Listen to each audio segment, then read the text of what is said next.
Liquid coolers या फिर air coolers? अगर आप पीसी बिल्ड कर रहे हो तो आपके लिए कौन सा बढ़िया रहेगा? लोगों की माने तो जो लिक्विड कूलर्स होती हैं वो एयर कूलर से 2 to 10 टाइम्स ज्यादा एफिशिएंट होती हैं, पर लिक्विड कूलर्स ज्यादा मेंटेनेंस मांगता है। मैं यहाँ पर कस्टम लूप्स की बात नहीं कर रहा, सिंपली जो AIOs हैं, AIOs भी काफी मेंटेनेंस मांगता है और समय के साथ इनकी भी एफिशिएंसी कम हो जाती है। क्लोज्ड लूप है तो ऐसा होना तो नहीं चाहिए, AIOs तो कंप्लीटली सील होती हैं, पर फिर भी ये होता है।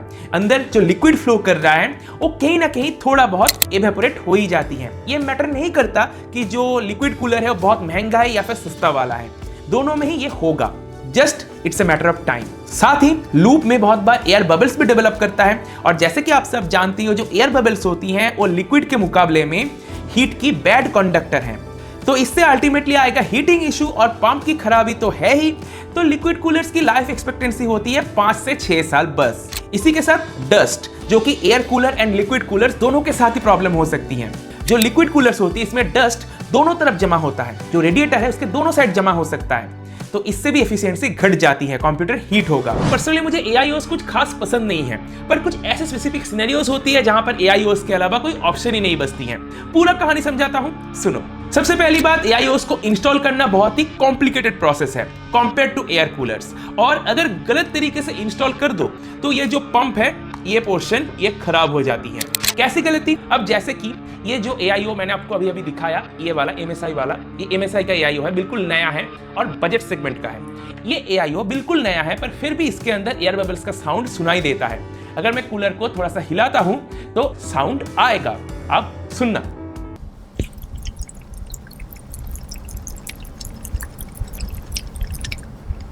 सुना? अब ये जो साउंड है क्यों आ रही है? क्योंकि ये बिल्कुल टाइट पैक्ड नहीं है, इसके अंदर अभी भी एयर मौजूद है। इसी वजह से आप स्प्लैशिंग का साउंड सुन पा रहे हो। Over the period of time ये साउंड और बढ़ेगा, क्योंकि अंदर की जो लिक्विड है वो धीरे धीरे इवेपोरेट करेगा।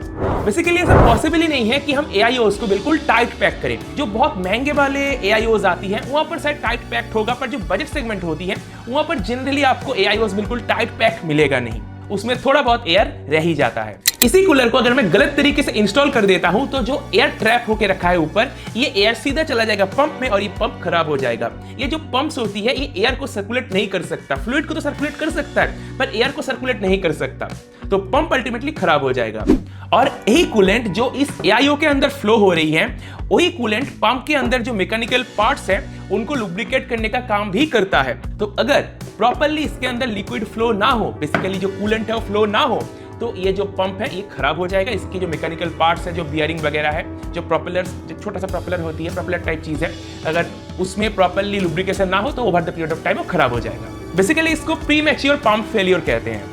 एंड डेफिनेटली अगर पंप के अंदर एयर ट्रैप हो जाए तो फ्लूइड की सर्कुलेशन भी इफेक्टेड होगी। जब फ्लूइड सर्कुलेट करता है तभी वो इस कोल्ड प्लेट से हीट को ट्रांसफर करता है रेडिएटर तक। अगर प्रॉपर्ली जो कूलेंट है, जो लिक्विड है, वो प्रॉपर सर्कुलेट ना हो तो ऑब्वियसली प्रोसेसर के अंदर आएगा हीटिंग इशू। अभी जो स्प्लैशिंग साउंड मैंने आपको सुनाया था ना, वो over the period of time बढ़ेगा। अब ऐसा क्यों होगा?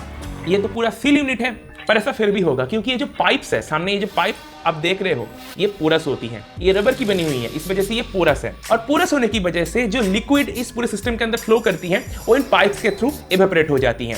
अब ऑब्वियसली इन पाइप्स के ऊपर डिफरेंट मटेरियल्स की कोटिंग की जाती है, जैसे कि आप यहाँ पर देख रहे हो नायलॉन का कोटिंग है, शायद ये नायलॉन ही होगा। तो इस वजह से जो इवेपोरेशन है वो कम तो होता है पर बिल्कुल जीरो नहीं होता। अगर अंदर से लिक्विड इवेपोरेट हो रही है तो उस खाली जगह को भरने के लिए किसी को तो आना पड़ेगा, अदरवाइज एटमॉस्फेरिक प्रेशर के चलते ये जो पाइप्स है ये स्क्वीज हो जाएगा। तो यहीं पर एंट्री लेता है एयर, इस वजह से अंदर एयर बबल्स डेवलप करती है, एयर बबल्स की परिमाण बढ़ जाती है और जो पूरा सिस्टम है स्टेबल रहती है। और जैसे जैसे इस पूरे सिस्टम के अंदर एयर एंट्री लेगा वैसे वैसे जो लिक्विड है उसके अंदर एयर पॉकेट्स बनती जाएगी, और एयर पॉकेट्स जाके कहीं पर तो एक जगह जमा होगी। अब अगर तुमने इसको प्रॉपर्ली इंस्टॉल नहीं किया है तो क्या होगा, एयर पॉकेट्स जो एयर बबल्स है वो जाके सीधा पंप में अटक जाएगा और पूरा का पूरा सिस्टम फेल हो जाएगा। तो गलत इंस्टॉलेशन होता क्या है? बेसिकली एक बहुत ही सिंपल सा फिजिक्स है, आपने देखा होगा जब आप ऐसे करते हो तो एयर बबल्स हमेशा ऊपर की तरफ ही जाता है। सेम लॉजिक यहाँ पर भी लागू होती है। जो ये रेडिएटर है, रेडिएटर की जो एंट्री और एग्जिट पॉइंट है, ये है एंट्री और एग्जिट पॉइंट। अब दोनों में से कोई कुछ भी हो सकता है। जो एंट्री और एग्जिट पॉइंट्स हैं, इससे पंप की जो हाईएस्ट पॉइंट है वो नीचे होगा। इसी से एयर बबल्स तुम्हारे रेडिएटर के बिल्कुल टॉप पे होगा, क्योंकि वही लॉजिक एयर बबल्स हमेशा ही लिक्विड के सरफेस के ऊपर रहती हैं। तो जब तक तुम्हारी पंप की फुल बॉडी इस इनलेट और आउटलेट से नीचे है, तब तक तुम्हारा पंप बिल्कुल सुरक्षित है। अगर किसी वजह से ये ऐसे हो गया तो समझ लो पूरा सिस्टम बिगड़ जाएगा। अब ये 360 mm AIO है, 360 mm AIO में ऐसा होना थोड़ा मुश्किल है, क्योंकि केस उतना बड़ा नहीं होता। पर अगर 240 mm AIOs होती है, उसमें ये चीज बहुत आसानी से हो सकती है। देखो, अगर ऐसे तुमने लगा दिया तो गया, जो पंप है वो खराब हो जाएगा। अब ऐसे लगाने से भी दिक्कत हो सकती है। अगर कूलेंट एवेपोरेट होते होते इनलेट और आउटलेट से नीचे चला गया तो समझ लो क्या होगा, पूरा का पूरा जो एयर है वही जाएगा पंप में, पंप के अंदर कोई भी कूलेंट जाएगा ही नहीं।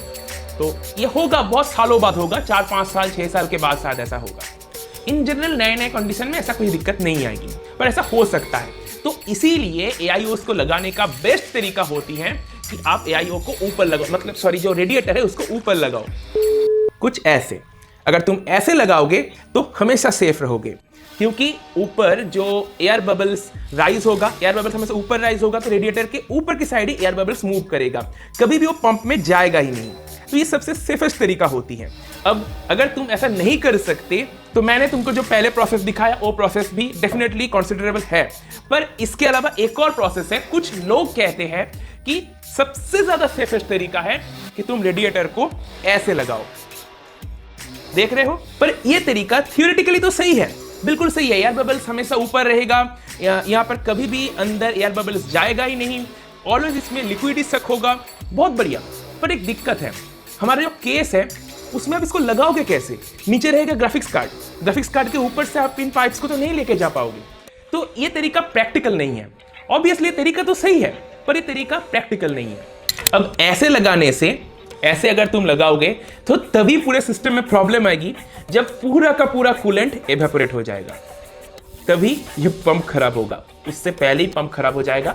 पंप के अंदर बहुत ही माइक्रो इलेक्ट्रॉनिक्स है और उतनी अच्छे क्वालिटी की भी नहीं होती है जो बजट रेंज की होती है, तो पंप फेलियर पहले होगा। कूलेंट कंप्लीटली एवेपोरेट होने से पहले पंप फेलियर हो जाएगा। और एक चीज होती है, जो कूलेंट है वो भी over the period of time degrade करता है। ये बहुत सालों में होता है, 7-8 साल 10 साल के बाद शायद होगा, पर डिग्रेड करता है, उसकी एफिशिएंसी घटती है। एयर कूलर्स में जितने भी प्रॉब्लम्स मैंने आपको लिक्विड कूलर्स के साथ बताया, ये सब कुछ तो है नहीं। एयर कूलर्स में सिर्फ आपको समय समय पर साफ करना है, एयर ब्लोअर की मदद से साफ कर लो, थर्मल पेस्ट को हर 2 साल में एक बार रिप्लेस कर लो, और बस एयर कूलर जो है वो आपका सालों साल चलेगा। 10-12 साल तो आराम से चल जाएगा। लाइफ एक्सपेक्टेंसी होती है 8 से 9 साल, 10-12 साल आप इजीली चला लोगे।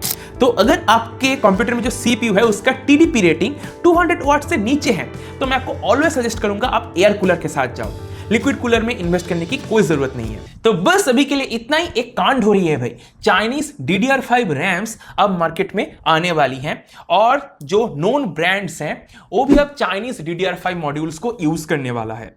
तो इसके रिगार्डिंग बहुत सारे कंट्रोवर्सीज हो रही हैं, तो इसके लेके एक डिटेल में वीडियो और क्या एग्जैक्टली में ट्रूथ है, ये सब कुछ मैंने इस वीडियो में मेंशन किया है, तुम जाके देख सकते हो। और अगर तुम GTA 6 के लिए पीसी बिल्ड प्लान कर रहे हो, तो कौन से पीसी पार्ट्स के साथ तुम्हें जानी चाहिए, उसको लेके भी ये वीडियो है, इसको जाके तुम देख सकते हो। अभी के लिए इतना ही, बाय बाय।